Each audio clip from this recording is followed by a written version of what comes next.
2,000 miles. Quite Christmassy, isn't it? Not too Christmassy. I mean, it's mentioned, but I mean, it's not a carol. Love the Pretenders. They've been great, haven't they? Been great for like 40 years. Are they that old? Yeah, more. Anyway, how are you? Still doing this. Whatever the weather, however I feel. Still no knighthood. Same way as Pickle. How's Pickle? They see, no one cares about me. No one cares that I'm doing this. Oh dear. It's just passed by, isn't it? I'm not gonna moan. Because it does no good. Because no one gives a fuck. Good. I do it for the love of it. Right, let's get some questions going. Did you collect anything when you were a kid? Also, what's the most bizarre collection you've heard of? My husband knew a boy in his school who bit his toenails and kept them in a glass jar. Bit his toenails as well, though.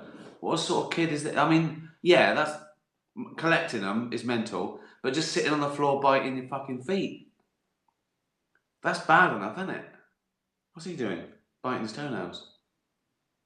What's he doing now? Putting them in a jar. Fucking hell. There's lots of weird collections, isn't it? I don't know what it is. I don't know what that says about. I always think that train spotters. I mean, I know people take the piss out of train spotters, and they hook up and meet up. And my thing with train spotting is this: if you want to get, you know, a train that's 3:32 from Crewe, just go to Crewe at 3:32, and it's there. It's not like bird watching when you go, oh, that shouldn't be here yet. That should be in Africa now, and it's here 2 weeks early. That's amazing. Oh, that's rare. But do you know what I mean? I need I need that train. It's there. It is, and they do that, and they go right. I think it's sort of camaraderie. Like that's all they've got in common. But then they sort of get to know each other, and they should go. Let's go to the pub. I don't need these. I don't need it anymore. Let's just go to the pub. We're friends now. We don't need to stand on the station. Anyway, but whatever. You know, it's something to do, isn't it? Did I ever collect anything? Uh, Nature. Just things from nature. Do you know what I mean? I wanted everything from nature. I don't think I did have a collection. I did. One thing when I was a kid, I remember. Oh, pens. I loved pens and pencils. I loved that. Nerd. Wasn't a collection though. I liked them. You know, I like stationery. That was the best thing about next year at school. I didn't care about getting a new uniform or anything like that, but I loved getting new stationery. Nerd. Uh, I remember a thing. The only thing I remember actually trying to get all of them was Lucky Luke. This to me nothing. I mean, I'd be surprised if there's one person out there who knows what I'm talking about. And it was like little figurines you got from a lucky bag, and it was random, and you had to get the whole set. So it's probably by today's standard, it probably cost thousands. I think that's the only thing I collected. I mean, I had things like the different Tonka toys, but it was never a collection. I might have had five. I had five of some things, but that's the only thing I tried to get over. But I think I was 11. Good question. What's the weirdest collection? I don't know. They're all sort of weird to me. Those people who have those dolls in jars, like around the house.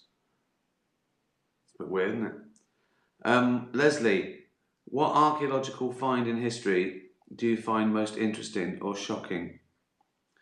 Where would you like to visit? I didn't want the day to end when we visited Pompeii. Oh, that's a good one. Yeah, things like that, really ancient things.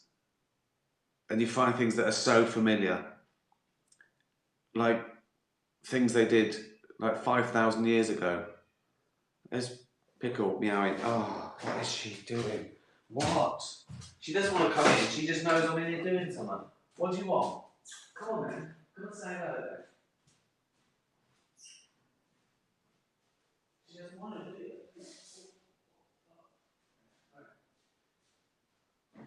Right. You've been yowling. You've been yowling, so just say hello. Yowling for no reason. Right. There you go. Say hello. See? You're not missing a thing. Go on then. Don't knock the light over. Don't knock the light. Oh, God. Bye.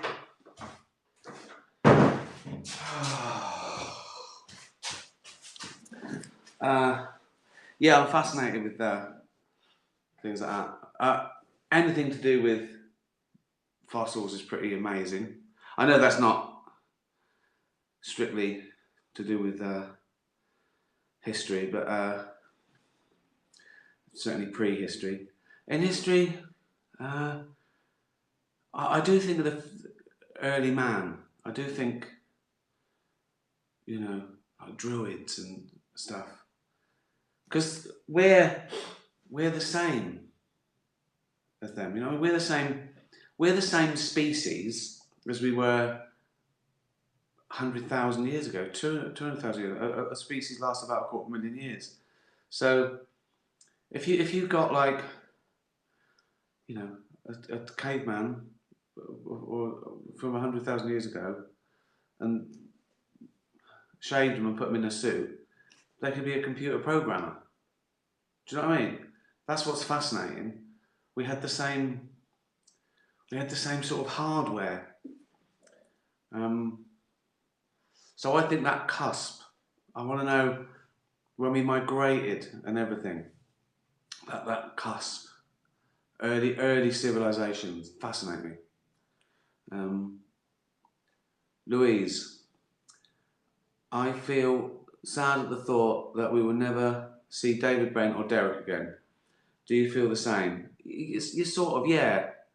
Do you think you will ever put out any new material for these iconic characters? I don't think so, but they sort of still exist. And I try and, when I end a series, I try and do it like it's a sort of flavour of thing to come, and hopefully they're in a good sort of psychological spot.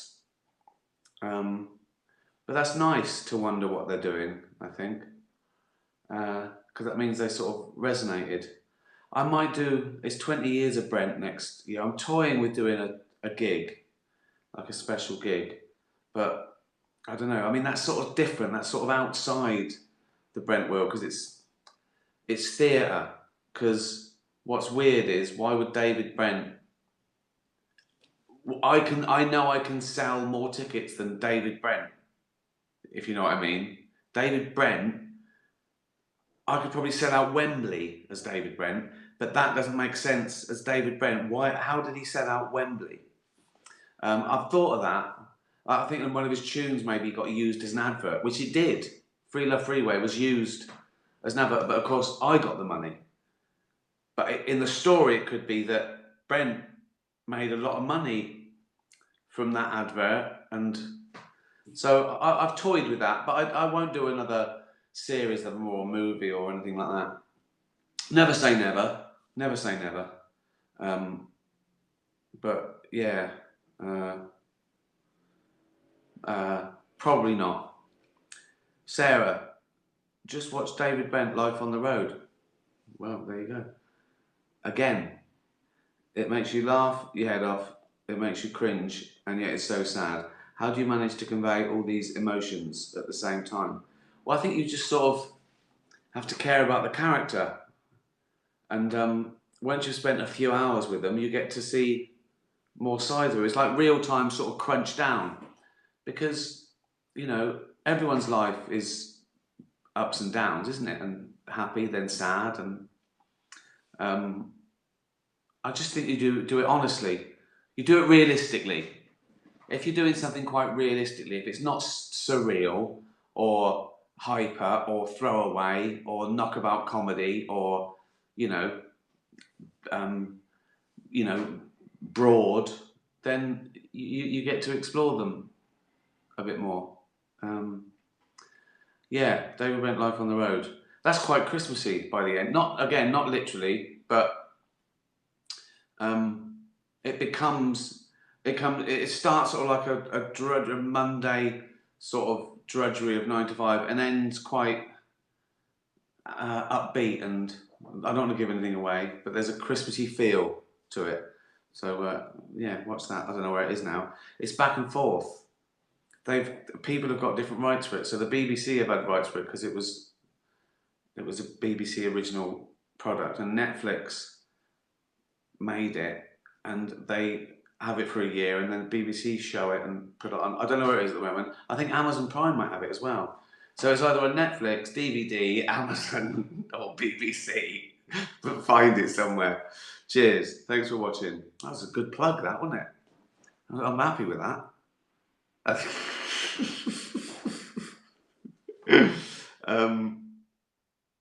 Right. What's this? Titch, which is Rupert's sister. My fave smells are my dad's slippers, fox poo, and my toys. What are your 3 favourite smells that you love to sniff? That's a good question. That's a good question, Titch. Well, obviously we're conditioned to like food smells. I don't know if that counts because, like, if you walk past, you smell vinegar on hot chips, you salivate. And smell is also linked to taste. So I don't know if that counts food smells. Like coffee. I love the smell of coffee. It makes me want a coffee. But I think that's almost not a taste thing, a choice thing. It's a physical thing. But that didn't count food. And like baked bread and all that stuff. Oh God, amazing. I like nature smells, like the sea. I love it when you're getting close to the sea. That's great. Uh, I like soil, like in the woods. I love that sort of. I don't know what it is. I suppose it's sort of a rotting. I don't know. This just makes me feel good. Smells of nature are nice. Cedar. Cedar. That's got everything. That's got nature, and it's sort of linked with sort of coziness and warmth and safety. That's that smell of a real fire. Laundry. Love laundry. That's not number one. I absolutely love that. When you go past somewhere and they've just done like an industrial thing. That I love that. Yeah, laundry's good. Clean smells are nice, aren't they? I like being clean. Churchy smells. I like that. Incense and beeswax, furniture polish. I've loved that ever since I was a kid. Like even Pledge. Just, I think it's because when I smelt that sort of all fresh, it meant it was the holidays because I was still at home when my mum sort of did the housework. So I'd get up later than usual and she'd have polished everything. So I remember thinking maybe it's like that. That's like, oh, I'm on holiday.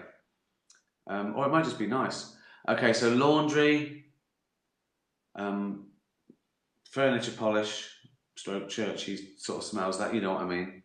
Maybe cedar. And cedar, that sort of real fire. If I'm allowed food and coffee. So, yeah. I think all those laundry, but they should do a candle. I like candles, see, that incense. Like, they should do a candle of laundry, shouldn't they? And furniture polish. I think Gwyneth Paltrow, Mr. Trick, when she went, what was that? What was that marketing meeting like?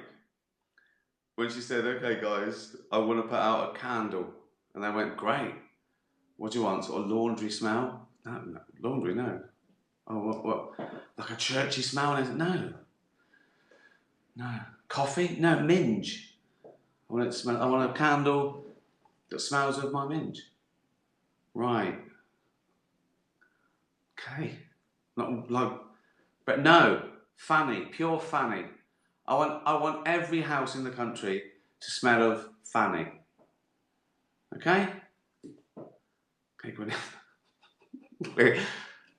We'll go to the party now. Oh, Daniel, Brent, Derek, and Tony are now considered classic comedy characters. There's a lot of that, a lot of my back catalogue. This is really good. This is really good for plug-in. It's still on sale. But do you already have an idea in your mind for your next character? I know you had Derek before you created the show. Yeah, I have. I've got it down to 3 totally different ideas, and Netflix have already bought it because I told them I want to end Afterlife now, and so they said, okay, we want the next thing. We're just starting on the next thing. Same deal. But I don't know which one I'm gonna go for yet. I can't even think about it yet, although I have. But I've got the outline of 3 completely different sort of sitcoms, shows. They're not, they're not sitcom-y. One is quite sitcom-y. One is probably more sitcom-y than anything I've ever done. But yeah, I have. Yeah, I don't know what to do. Because it'd be 3 years of my life, and you want to, wish I'd done the other thing. And also, when you stop someone with such momentum that could keep going, which is fucking easier, I tell you, it'd be so much easier to do a 4th series of Afterlife. Which is the same with all my shows. It would have been much easier to do a 3rd and 4th series because it's all going. Starting again is hard, but it's more exciting artistically. So yes, I have, but I can't tell you anything about it in case someone rips it off. Emma, a totalitarian government has been elected, and you've been given 2 options for your new life. Here we go. It's going to end up with me in a bucket, isn't it? It usually does. Live self-sufficient in a submarine at the bottom of the sea without any interference. Oh. Or be a primary school teacher every day for the rest of your life. That's all right. That's all right. I quite like that. I quite like the idea of teaching. I think that would definitely been on the cards. I think it was on the cards before, be quite a nice, fulfilling job. I like the hours.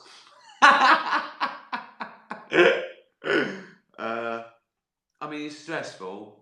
I get that. And I don't seem like, I know I don't seem like the right person, but I quite like teaching. But I mean, that is, again, the submarine bit scares me. That's what scares me more. Like if you say a space station or a submarine, I'm terrified of something going wrong. Whereas if you said like a sprawling mansion in the middle of the woods that I never had to see, and then I'm tempted. But because it's a submarine by myself, primary school teachers, not too bad. You could have made that a lot worse for me.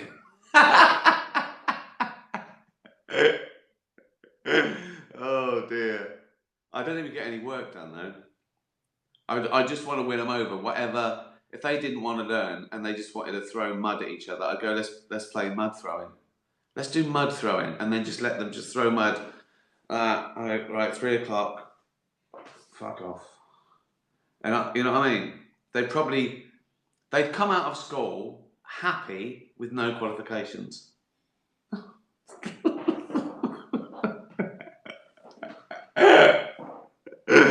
I wish I'd gone to that school. Bella, sometimes when I'm dreaming of Zoomies, that's running around like a lunatic, I wake myself up because my legs start flailing. Oh, Bella. I will even fling myself out of bed with my enthusiastic dreams. Do you ever wake yourself up when you're dreaming? Yeah, yeah. Nothing too energetic, but yeah, I'll have a nightmare every couple of months, and usually involves fucking spiders or vampires or some 10-year-old dreams.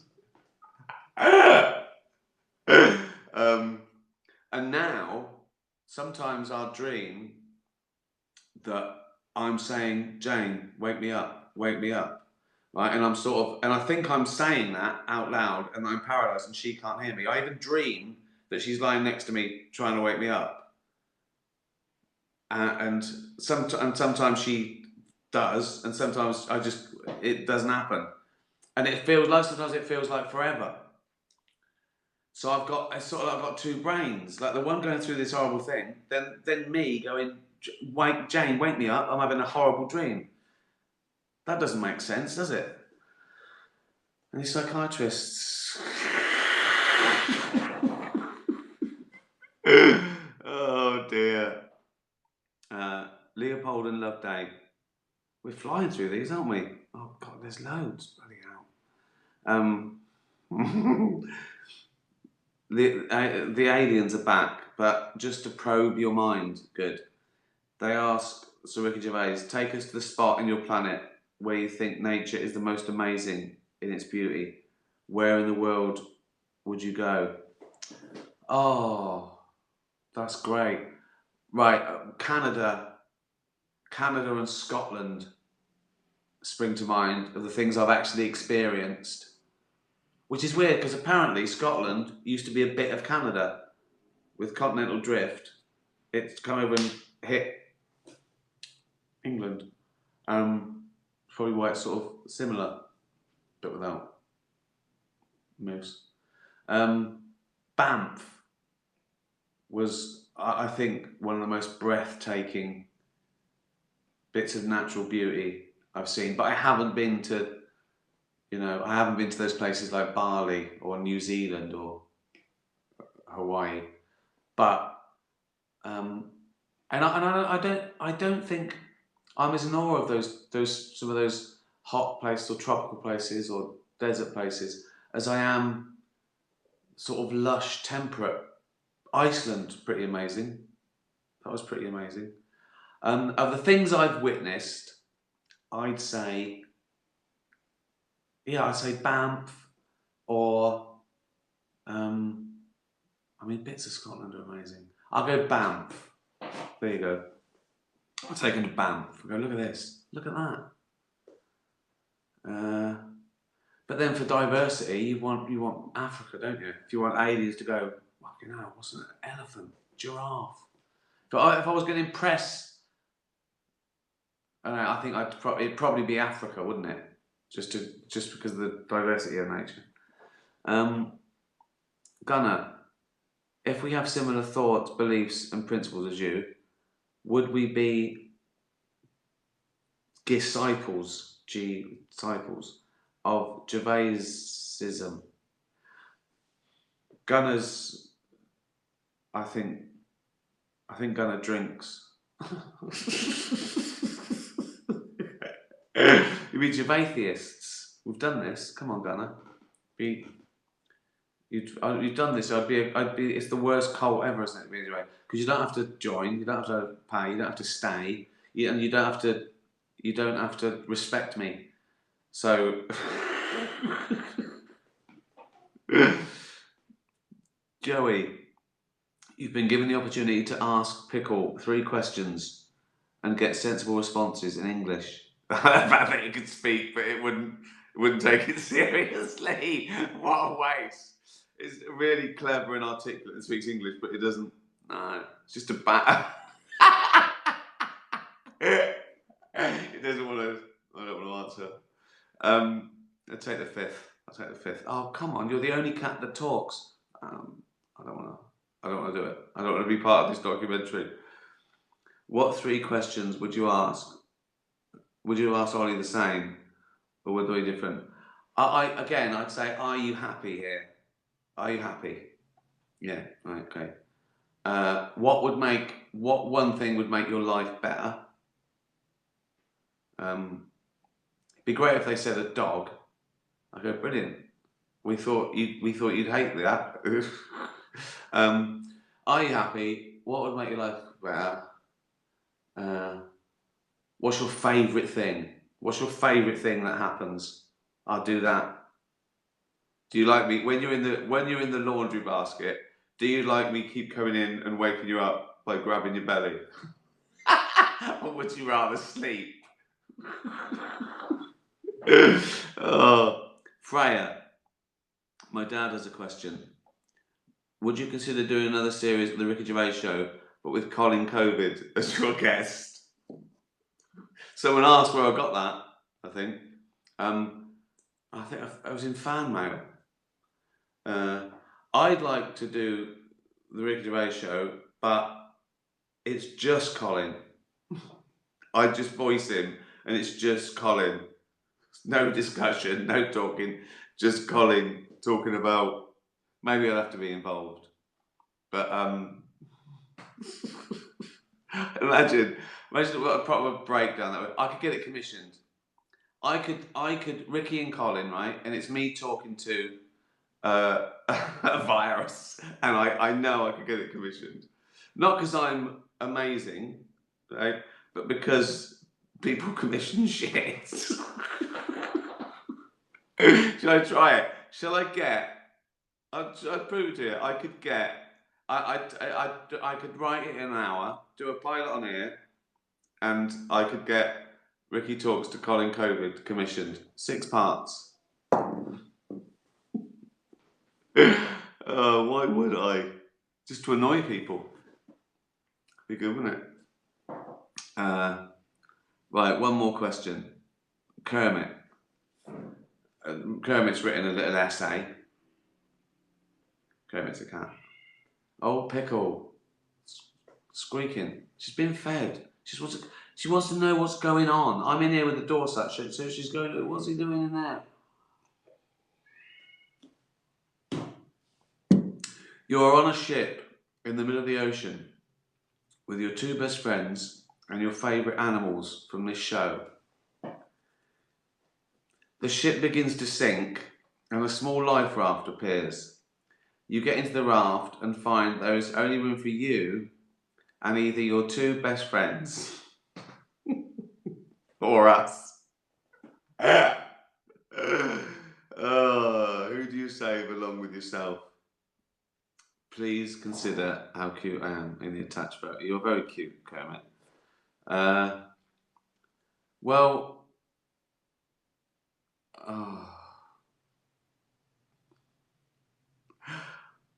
as my 2 best friends aren't watching, I'd save you guys. They can swim.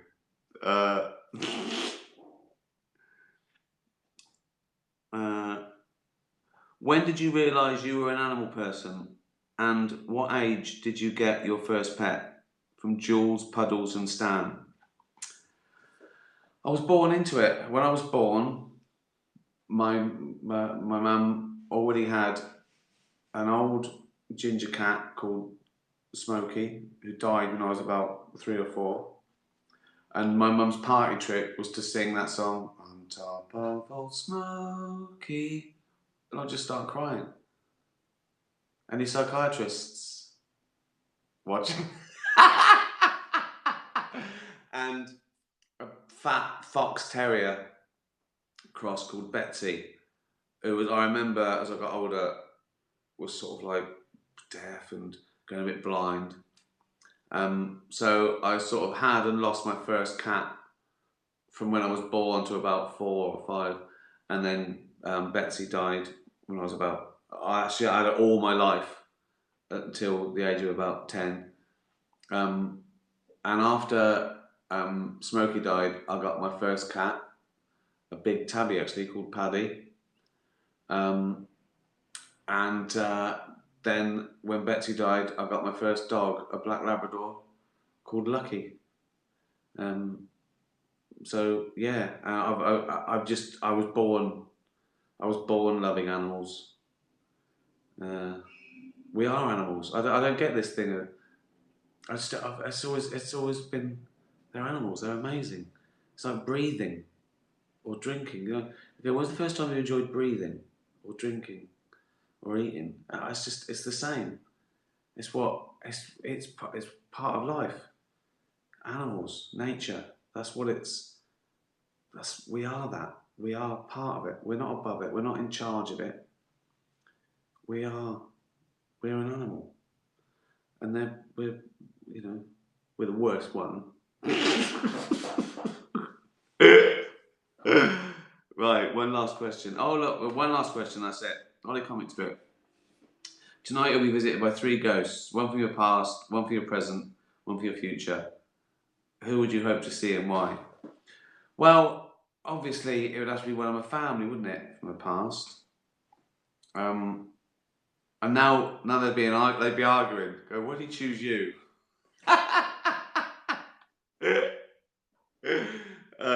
So if they say it can't be family, then because it's too, I use them all like well, what from your past? God, that's tricky, isn't it? Oh, that's one for your present. Who would that be then? One for your future. See the future. I want me from my future, so I'm still alive. I go, fuck me, you're fat. Present. It'll be for my present. This is too hard. Ghost as well. Freak you out. I was talking for my present. I go, I'm seeing you tomorrow, mate. One from the past. Who would that be?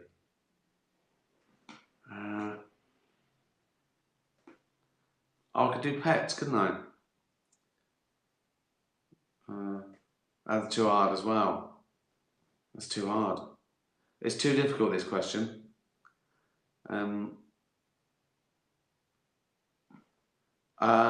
What about if it wasn't from my? What if it wasn't related, or like Bowie? I like Bowie. I go, what do you think? Have you been watching this shit? You go, yeah, it's awful, mate. What the present? Oh God, this is so difficult. I don't want to be visited by anyone ever. Ghosts or what? Honestly, if the door goes, I go, oh, the fuck's that?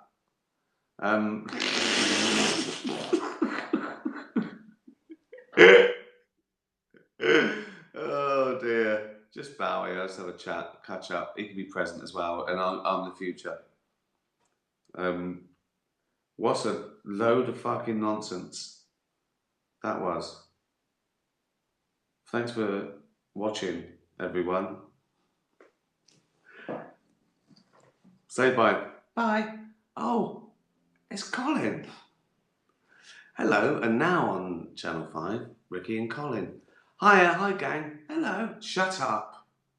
You fucking stupid twat. Now the news. Have a nice week, everyone. Be nice to animals. Tatty pie.